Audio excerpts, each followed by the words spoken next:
Hello, bankers. Welcome back. So, from today onwards, we are going to start our summary session based on AFM subject, right? So, in our previous few session where we practice number of PYQs based on AFM, and I hope you guys get a fair idea about the examination. Okay, तो जहाँ पे हम लोगों ने 2023 both the shift June May and October, इसके अलावा जून 2024 जिसके PYQs या रिकलेक्टेड क्वेश्चंस जिनके ऊपर डिस्कशन किया था. सो आई होप सबको एक फेयर आइडिया मिला होगा कि कैसे आपको क्वेश्चन पूछे आते हैं और like what are the key changes which are generally done by IIBF exam wise exam. Okay, तो हर एक शिफ्ट में क्या क्या नई चीजें आपके क्या क्या नए एलिमेंट्स आपके आए थे, वो सारी चीजें जिनके ऊपर अभी तक का हम लोगों का डिस्कशन हुआ है. So as promised, so now from today onwards, we are going to practice. First, we will have a summary series, okay, for all the four subject. तो सबसे पहले हम लोग आपका जो भी आपके जितने भी मॉड्यूल्स हैं या हर एक मॉड्यूल के अंदर जितने भी यूनिट्स हैं, सारे यूनिट्स को I will summarise. Okay, and this summary is very important one for all of you. Like you'll get a brief of your Macmillan book. ठीक है, तो पूरे मैकमिलन बुक का ब्रीफ मैं आपको दे दूंगा for all the four subject, right. So you will build your understanding about the topic. We are not going to discuss any question in these particular these type of session. For questions will have separate session, right. तो सबसे पहले आपका foundations के ऊपर काम करते हैं, and जो टॉपिक आपका जहां पे कहीं ना कहीं ज्यादा कॉन्सेप्ट्स का रिक्वायरमेंट होगा, then after this we will start a foundation series, तो जहां पे हम लोग उनके ऊपर जरूर बात करेंगे. ठीक है, so today we are going to talk about AFM Unit 1, which is the basic introduction to accountancy. ठीक है, तो उसके ऊपर हम लोग बात करेंगे. उससे पहले अगर आप लोगों ने चैनल को सब्सक्राइब नहीं किया है, so please do subscribe this channel so you'll get regular update also, and do share with your friends. ठीक है, और अगर आप लोगों की कोई जनरल क्वेरीज हैं, so do mention into the comment section. Telegram group का लिंक भी आपको दिया गया है, so वहां पे आपको इनके पीडीएफ मिल जाएंगे. So whenever we talk about Unit 1, so Unit 1, which is all about definition, scope, accounting standards, including Indian accounting standard. The most important part of this particular unit is accounting standard. Okay? Maximum time you will see 2 to 3 questions or 2 to 3 marks question based on accounting standards. ठीक है, तो उन ये area सबसे ज्यादा important रहा है last. जैसे हमने पीवाईक्यूज आपका रिकलेक्टेड क्वेश्चंस किए, तो हर एक सेशन के अंदर या हर एक शिफ्ट के अंदर आपका there was a 2 to 3 question based on accounting standard. ठीक है, तो इसमें this is the course content, and this course content we can summarise in this particular way. ठीक है, तो basic of accountancy, purpose, accounting standard, again I will mark star here. ठीक है, and accountancy versus bookkeeping, right? So I hope everybody is aware about the accounting things. Accounting क्या होता है आपका? Basically, let's say if you are running some business, so there are lots of transactions which are going on in that particular business. ठीक है, तो दिन भर में आपके बहुत सारे ट्रांजेक्शन होते हैं. Being a proprietor, being a owner, you cannot memorize all the transactions. So what we have to do, we have to take help of accountancy. ठीक है, so that means accountancy which generally follow this 5 point process. So which start with recording, then we have classifying, then we have summarizing, then we have reporting, and final one is interpretation. Okay, so अगर हम लोग basic तरीके से इसको समझें, ठीक है, when will come to unit 4, third and fourth and fifth, तो जहां पे आपको कैसा सीक्वेंस मिलेगा? So accounting which start with the first one is journal entries. ठीक है, तो सबसे पहले हम लोग क्या करेंगे? जर्नल एंट्रीज आपका करेंगे. These are chronological in order. ठीक है, डेट वाइज, अमाउंट वाइज आपका जो एंट्रीज आपको यहाँ पे देखने के लिए मिलेंगे. ठीक है, तो जर्नल एंट्रीज आपका जो कहीं ना कहीं जितने भी आपके ट्रांजेक्शन उस ऑर्गेनाइजेशन के अंदर हो रहे हैं, they will be part of this particular one. ठीक है, अब जर्नल एंट्रीज कैसे करते हैं? कोई भी एंट्री ट्रांजेक्शन होगा, कौन सा डेबिट होगा, कौन सा क्रेडिट होगा, this you will understand in module A itself, unit 3 और 4 आपका. ठीक है, तो जहां पे आपको टाइप्स ऑफ अकाउंट से ये सारी चीजें आपका पता चलेंगी. तो सबसे पहले आपका जर्नल एंट्रीज जो कि क्रोनोलॉजिकल ऑर्डर के अंदर आपका डेट के हिसाब से रिकॉर्ड होते हैं. Then we prepare ledger account. ठीक है, ledger is basically it is an individual account of all these journal entries. जैसे इसमें आपका let's say these are 50 transaction, तो इन 50 में से जो भी आपके सेल्स वाले हैं वो सेल्स में आ जाएंगे, ठीक है। जो आपका रेंट वाली है वो रेंट में आ जाएंगे, ठीक है। जो आपका सपोज दैट परचेज वाली है तो वो परचेज में आ जाएंगे। जो आपका सपोज दैट कैपिटल से रिलेटेड है तो वो इसमें आ जाएंगे। तो इस तरीके से सेपरेट सेपरेट जितने भी इंडिविजुअल अकाउंट आपका, जैसे XYZ का अलग से, राम का अलग से, श्याम का अलग से, तो दीज आर दी लेजर, ठीक है। सेकंड स्टेप आपका, तो this is recording, this is a part of recording, and this is classifying. What we are doing, we are classifying these particular entries in different books. Okay, तो that is called ledger. Ledger के बाद हम लोग क्या prepare करते हैं, we prepare a summary of ledger which is known as trial balance, ठीक है। तो इन सब का एक समरी आपका, जिसको हम लोग क्या बोलते हैं, trial balance. Summary means debit and credit और the final balances of ledger to this, ठीक है। आपका जर्नल से यहां जो हम लोग एंट्रीज को लेके जाते हैं, दिस इज कॉल्ड पोस्टिंग, इसको हम लोग पोस्टिंग के नाम से जानते हैं. एंड गाइस जस्ट लाइक बिल्कुल भी टेंशन नहीं लेना है, we will talk about this particular thing in detail. आने वाले समय में जब ये टॉपिक से रिलेटेड आएंगे तो वहां पे हम इनको डिटेल में आपका पढ़ने वाले, ठीक है. So trial balance which is a summary of all the ledger account, ठीक है. जितने भी लेजर अकाउंट्स आपके हैं इन सब की समरीज आपको, इनके जो फाइनल बैलेंसेस हैं वो यहाँ पे, जिनका डेबिट और क्रेडिट बैलेंस आपस में मैच करना चाहिए, ठीक है. Because we are following dual aspect of accountancy, ठीक है. तो ये आपका इसमें रहेगा. देन इसके बाद we will prepare profit and loss account which are part of your final account, ठीक है.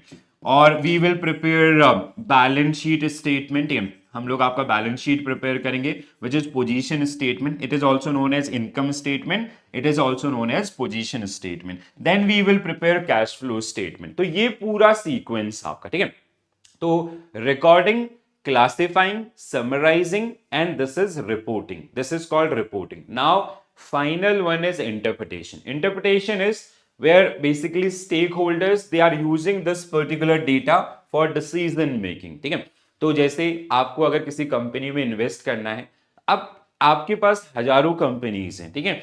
अब उन हजारों कंपनीज में से बेस्ट कौन सा आपके इन्वेस्टमेंट से, आपका अगर जैसे डिविडेंड प्रोस्पेक्ट है तो उसके लिए, अर्निंग पर शेयर है तो उसके लिए आपका रेशियो एनालिसिस या अदर फाइनेंशियल मॉडलिंग का इस्तेमाल किया जाता है, which is part of your आपका इंटरप्रिटेशन, ठीक है. So this is the entire journey. So क्या होगा आपका, फर्स्ट वन इज रिकॉर्डिंग, ठीक है. सो जनरल एंट्रीज आपका, जिसमें classifying, where we are classifying to each individual accounts in a different books which is known as ledger.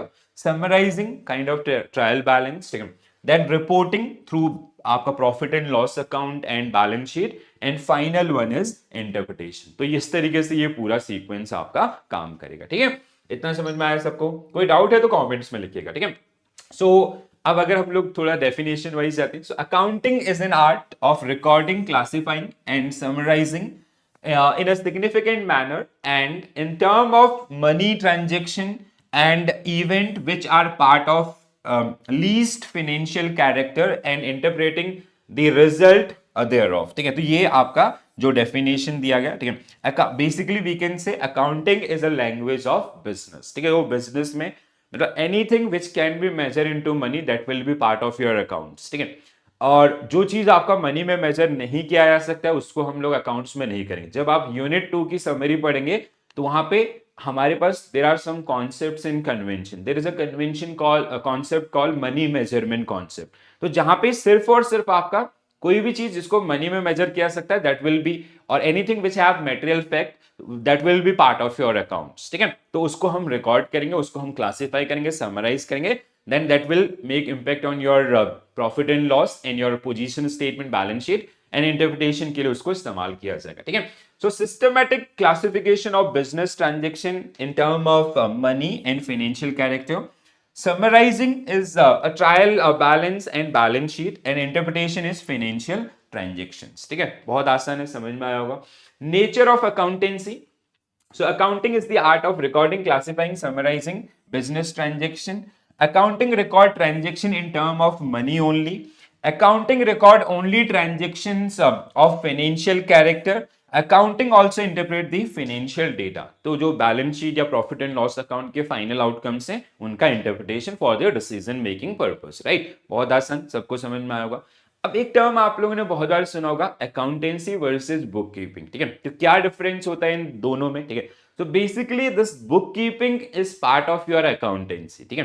So accountancy is a broader concept and book keeping which is part of your accountancy. That means मतलब इसका simple सा मतलब क्या हो कि when we while we do accountancy, so first we do the book keeping. जब accounts के जो ट्रांजेक्शन होते हैं, कंपनी की जो ट्रांजेक्शन होती है, उनका जो रिकॉर्डिंग प्रोसेस होता है, that is known as book keeping आपका, ठीक है। और but accounting is like, accounting का स्कोप क्या है? रिकॉर्डिंग, क्लासिफाइंग, समराइजिंग, आपका रिपोर्टिंग, इंटरप्रिटेशन, ये आपका पूरा अकाउंटेंसी है। अंडरस्टूड? तो ये छोटा सा difference.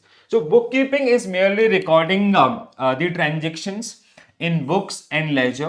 Accountancy is a wider concept, compilation of accounts in such a way that one can in a position to understand the state affair of that particular business, ठीक है। तो यहाँ पे आपका वो फाइनल अकाउंट्स तक आपका चीजें रहती हैं। सो दैट्स व्हाई जो स्टेटमेंट आपका बोला गया कि book keeping is generally part of your accountancy, right. अब सबसे अगर हम लोग बात करें purpose of accountancy, this is part of your course curriculum. you'll hardly get question based on this. अगर कभी पूछेगा भी तो they'll ask for half marks only, ठीक है। जो ज्यादा टेंशन लेना, just build your understanding and you do not need to remember these definition और formulas और जो भी आपका स्क्रीन पे आपका चल रहा है, ठीक है। So just build your concept. Concept building is most important, ठीक है। अगर आपके concepts clear होंगे, you can make your own notes, though I'll provide these particular PDFs also, ठीक है। But खुद का अंडरस्टैंडिंग इज सबसे ज्यादा इंपॉर्टेंट, ठीक है। अगर आपको वो चीज आता है, आप मतलब जो अप्लाइड बेस्ड क्वेश्चन है उनके आंसर्स कर पाएंगे, ठीक है।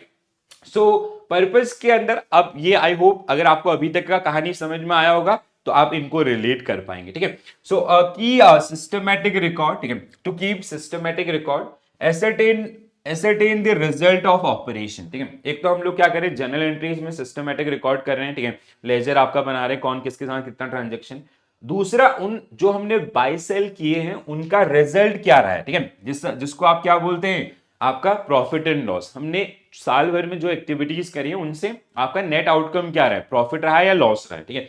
Ascertain on financial position of business, वो जो प्रॉफिट एंड लॉस हुआ है उससे आपके जो financial position, balance sheet equation, asset equal to liabilities plus owners equity, उसके अंदर क्या चेंजेस आए हैं, ठीक है। Rational decision making, this will help in decision making, ठीक है। And to satisfy requirement of law and useful in many aspects, ठीक है। requirement of law means जैसे कंपनीज एक्ट 2013 जिसके हिसाब से you have to prepare your account, ठीक है। तो फाइनल अकाउंट्स जैसे मतलब there are section 228 and section 229, ठीक है, जिसके according as per this section of Companies Act, these both section belongs to Companies Act, so you have to prepare certain books, ठीक है। कैसे प्रिपेयर करोगे, which is mentioned under this, ठीक है।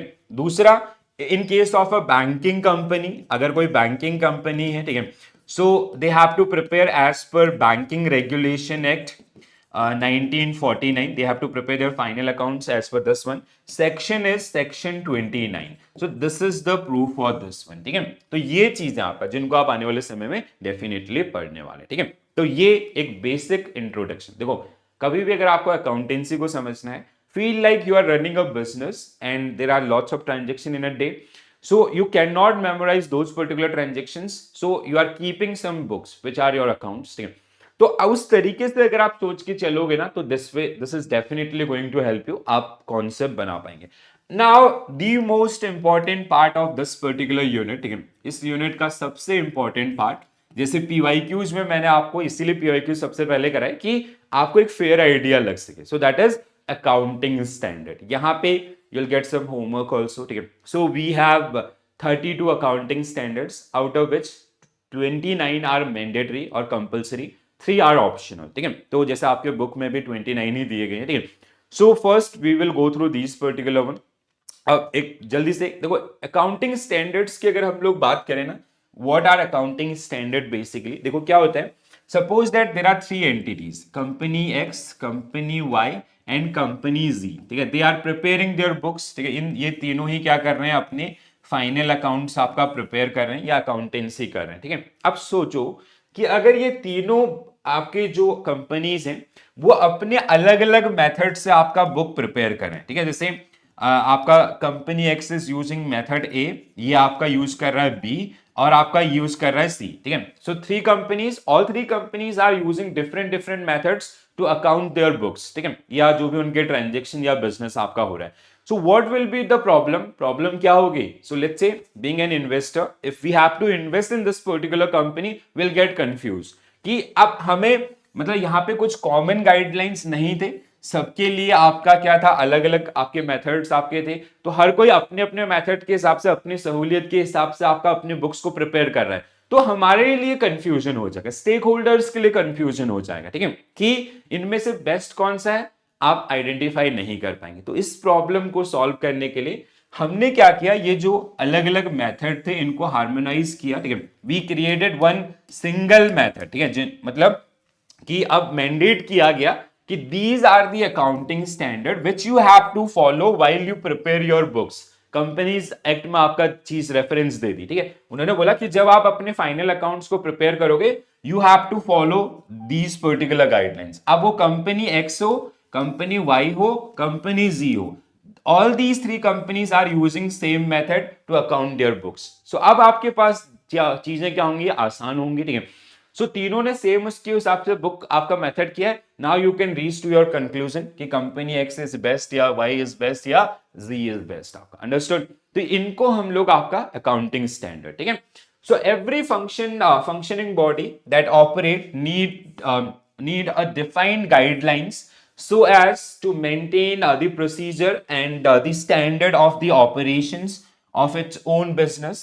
The rule make the policies common for all organization that operate in a similar field, ठीक है। जैसे India में जितनी भी कंपनीज या सिमिलर टाइप ऑफ कंपनीज के लिए सिमिलर गाइडलाइंस होंगी, सो वहां से एक यूनिफॉर्मिटी आपका क्रिएट होगा। I hope now you getting that particular example और दिस डेफिनेशन, ठीक है। So Institute of Chartered Accountants of India, ICAI, I hope you guys are heard about this particular institute, ठीक है। तो इसके द्वारा आपका ये काम इसको दिया गया गवर्नमेंट के द्वारा, ठीक है। सो जिसने ये काम किया, ठीक है, recognising the need of harmonise the diverse accounting policies and practices constituted accounting standard board ASB जिसको हम लोग बोलते हैं, ठीक है। In 1977, ASB formulate accounting standards so that Council of ICAI may mandate such accounting standard, या जो amendments या others होते हैं वो भी इनके द्वारा recommend होते हैं, ठीक है। So accounting standard for non-corporate organization or entities are prepared by ICAI, and for corporate entities it is Central Government of India. Amendments जो आपके होंगे they are generally handled by these particular different bodies. Understood? Now अब ये है वो list, ठीक है। तो इस लिस्ट में जो जैसे कुछ अकाउंटिंग स्टैंडर्ड जो आपके बिल्कुल मतलब आपको, आई एम नॉट सेइंग कि go through entire 32 accounting standard, ठीक है, go for any kind of ratification, no never, ठीक है। आपका क्या होगा ना, व्हेन जैसे से आप अपने पूरे कोर्स करिकुलम को पढ़ते जाएंगे, so there are some topic जैसे depreciation, accounting standard 6, depreciation you have a separate unit, ठीक है। जैसे आपका लीज एग्रीमेंट, आपका अकाउंटिंग स्टैंडर्ड और 19, ठीक है। जैसे आपका cash flow statement accounting standard 3। अब आप लोगों में से अगर किसी ने थोड़ा बहुत एनालाइज किया होगा ना, आप लोगों के पास इतना टाइम नहीं होता एनालिसिस के लिए, दो बस फिर भी मैं आपको ये चीज बताता हूँ, why they always ask question about accounting standard 19 या अकाउंटिंग स्टैंडर्ड 6 या अकाउंटिंग स्टैंडर्ड 3 या आपका इन्वेंट्री वैल्यूएशन 2। रीजन क्योंकि इनके ऊपर आपका पूरा जो कोर्स करिकुलम है आगे का वो आपका डिपेंड करता है, ठीक है। तो इसलिए अब ये चीज सिर्फ यहां पे रिपीट नहीं होती है, जैसे property plants equipments accounting standard 10, ये रीजन यही है इनको बार बार पूछे जाने का, क्योंकि ये आपके कोर्स करिकुलम के अंदर एज अ सिंगल यूनिट की तरह भी आपका दिए गए, that's why this is the reason. तो आई एम नॉट सेइंग कि आप सबको रटो, नेवर, ठीक है। हाँ, जब आप पढ़ो, जब आप आपका कैश फ्लो स्टेटमेंट को पढ़ो तो आपको वहां पे ये स्टेटमेंट डेफिनेटली मिलेगा आपके बुक के अंदर, वो चीज उसको आप याद रखिए, ठीक है। तो प्रैक्टिस में आएंगे तो आपको याद होगा, ठीक है। तो यहाँ पे जैसे कुछ अकाउंटिंग स्टैंडर्ड्स हैं जो मैं आपके लिए मार्क भी कर दूंगा, आप ये डिटेल में भी मिल जाएंगे, ठीक है।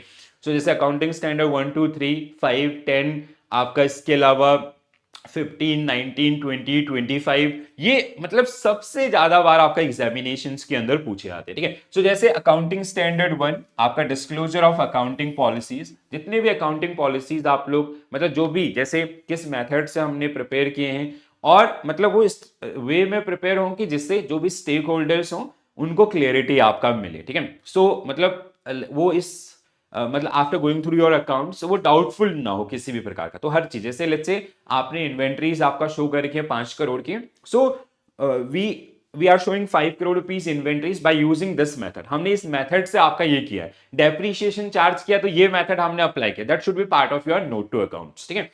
अकाउंटिंग स्टैंडर्ड 2 आपका valuation of inventories, accounting standard 3 आपका कैश फ्लो स्टेटमेंट, ठीक है। अकाउंटिंग स्टैंडर्ड 4 आपका contingencies and event occurring after the balance sheet date, जैसे 31 मार्च के बाद जो आपका जैसे कोई भी ऐसा इवेंट्स है, ठीक है, वो होता है। जैसे अभी बुक क्लोज हुए 23-24 के लिए, अब उस साल में अगर कोई चेंजेस आता है तो इसके हिसाब से होगा, ठीक है। Accounting standard 5 net profit loss for the period और प्रायर पीरियड आइटम चेंजेस आपका, जिसका जो इसका अकाउंटिंग होगा वो अकाउंटिंग स्टैंडर्ड 5 के हिसाब से होगा, ठीक है।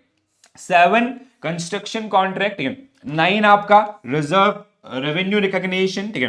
Then we have 10 property plants equipments, accounting standard आपका जैसे अगर हम लोग बात करें 11 effect of change in foreign exchange rate, 12 accounting of government grants, 13 आपका accounting for investment, 14 accounting for amalgamation, accounting 15 आपका एम्प्लॉय बेनिफिट्स, 16 आपका बोरोविंग कॉस्ट, 17 सेगमेंट रिपोर्टिंग, 18 आपका रिलेटेड पार्टी डिस्क्लोजर्स, ठीक है। इसके अलावा अगर हम लोग बात करें 19 का लीज एग्रीमेंट्स, 20 आपका earning per share, 21 consolidated financial statement, 22 accounting for taxes on income, 23 accounting for investment in association associate in consolidated financial statement, 24 discontinuing operations, 25 interim financial reporting, 26 intangible asset, 27 financial reporting of interest in joint ventures,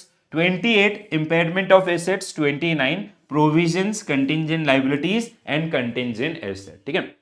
so this is the entire list आपका, ठीक है। ये entire list आपका जो रहेगी, ठीक है, जिसमें से you can expect at least down side 2 question, जैसे अभी पिछले 3 सेशन के अंदर आपका जो दिया गया, ठीक है।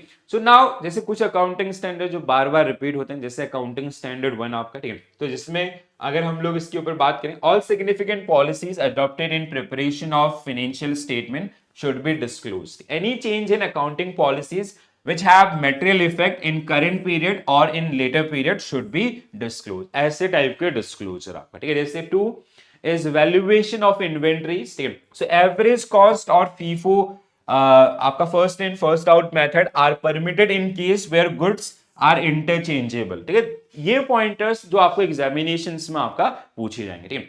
3 आपका कैश फ्लो स्टेटमेंट, तो cash flow statement accounting standard 3 जिसके हिसाब से companies they have to prepare their cash flow statement and the further bifurcation of cash flow statement is among 3 part, ठीक है। कौन कौन से एक्टिविटीज, ऑपरेटिंग एक्टिविटीज, इन्वेस्टिंग, आपका फाइनेंसिंग। तो जब आप ऑपरेट कैश फ्लो स्टेटमेंट पढ़ेंगे आपका, तो वहां पे 3 अलग अलग कैटेगरीज में आपका जिनको बिल्ड किया जाएगा। 5 आपका deal with the treatment of prior period and extraordinary item, बहुत बार पूछा गया। 10 आपका ये सबसे ज्यादा बार पूछा गया, ठीक है, अगेन, ठीक है, प्रॉपर्टी प्लांट्स इक्विपमेंट्स, इस बार भी पूछा गया था जून के अंदर।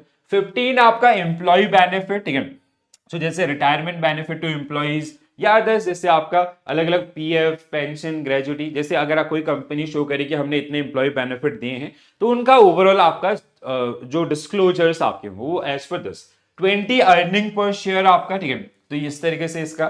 25 आपका एंटरिम रिपोर्टिंग, ठीक है, जिसमें condensed balance sheet, profit and loss and cash flow. Condensed मतलब है आपका एंटरिम, ठीक है, कंसोलिडेटेड और काइंड ऑफ समरी, ठीक है, इसका मतलब है आपका कंडेंसेंट का मतलब है समरी, ठीक है, तो समरी आपका जो इसमें रहेगा, ठीक है। सो ये आपका अकाउंटिंग स्टैंडर्ड। तो मेरा रिक्वेस्ट सबको रहेगा कि जब आप जैसे अगर आप कैश फ्लो स्टेटमेंट पढ़ रहे हैं या others, just make a list, आप इन अकाउंटिंग स्टैंडर्ड का स्क्रीनशॉट कहीं पर रख सकते हैं, ठीक है। आप बार बार इनको गो थ्रू कीजिए, do not go for any kind of ratification. हम अगेन एंड अगेन सेइंग आप इतना टाइम मत लगाइए इस पे कि आपका बहुत ज्यादा टाइम इन्हीं को याद करें, and no one can remember all the accounting standard, believe me. और examiner is also not going to ask each and everything. जो आपके आगे का कोर्स करिकुलम का पार्ट है ना, वो जो मैक्सिमम, इसीलिए वो बार बार आपको वहीं से पूछ रहा होता है क्वेश्चन, ठीक है। अब इंडियन अकाउंटिंग स्टैंडर्ड्स के ऊपर आते हैं, ठीक है। एंड पिछले 3 सालों से इंडियन अकाउंटिंग स्टैंडर्ड के ऊपर एक भी क्वेश्चन आपका नहीं पूछा गया, ठीक है। पहले ये मैं आपको बता दूं, ठीक है। So every time whenever they ask question based on accounting standard, ठीक है। So the accounting standard discuss above are not in line with the standard and principles applicable globally. Basically वो गैप के उस पे हैं, आईएफआरएस के basis पे हम लोग आपका इनको बना रहे हैं, ठीक है। with a view to making the financial statement uniform and to enable the investor to assess and compare the financial position of Indian companies with other global companies. Indian accounting standard have been introduced as per the Ministry of Corporate Affairs in its press release dated 18 January 2016, and these are linked with IFRS. Globally दो तरीके के दो set of accounting standard चलते हैं, एक तो gap जो US में चलता है, जो जिनके ऊपर अकाउंटिंग स्टैंडर्ड है, ठीक है। आईएफआरएस आपका दुनिया में सबसे ज्यादा फेमस है, यूरोप या अदर में, ठीक है। इंटरनेशनल फाइनेंशियल रिपोर्टिंग स्टैंडर्ड्स जिनको हम लोग आपका बोलते हैं। तो यहाँ पे again we have a list, again same thing, you do not need to remember these particular. हाँ, कोई चीज आपका, जैसे हमने बात किया आपका कैश फ्लो स्टेटमेंट का, cash flow statement you have to prepare as per accounting standard 3 and Indian accounting standard 7। अब अगर आप इंडियन अकाउंटिंग स्टैंडर्ड आपका 7 इसमें दिख रहा है कहीं पे, कैश फ्लो स्टेटमेंट्स, जैसे अगर हम लोग बात करें बिजनेस एंटिटीज दिस फाइनेंशियल, कहीं पे तो आपका होना चाहिए, हाँ 7, ठीक है। सो देखो ये आपका, अगर आप लोगों को देख पा रहे होंगे, ठीक, आप लोग इसको जूम कर लीजिएगा, 7, ठीक है। Indian accounting standard 7 which deal with statement of cash flow statement, ठीक है। तो इसका आपका, तो इसमें भी operating activities, financing activities, investing activities, same चीज में आपका यहाँ पे जो दी, जैसे lease agreement was part of accounting standard 19, यहाँ पे आपको मिलेगा 116 के अंदर, ठीक है। सो 116 आपका 12, 13, हाँ, सो 116 आपका लीज एग्रीमेंट। तो इस तरीके से सेम चीज आपका, जैसे प्रॉपर्टी प्लांट्स इक्विपमेंट्स आपका है 16 के अंदर, ठीक है। वहां पे किस में था आपका 10 के अंदर था। जैसे एम्प्लॉय बेनिफिट वहां पे 15 में था, यहाँ पे आपका 19 में। तो इस तरीके से बस इनको जो इंडियन तड़का है आपका, या जो इंडियन आपका बिजनेस एटमोस्फियर है उसके अंदर इनको ढालने की बात की गई, ठीक है। तो उस तरीके से इनको आपका रेफरेंसेस दिए गए, ठीक है।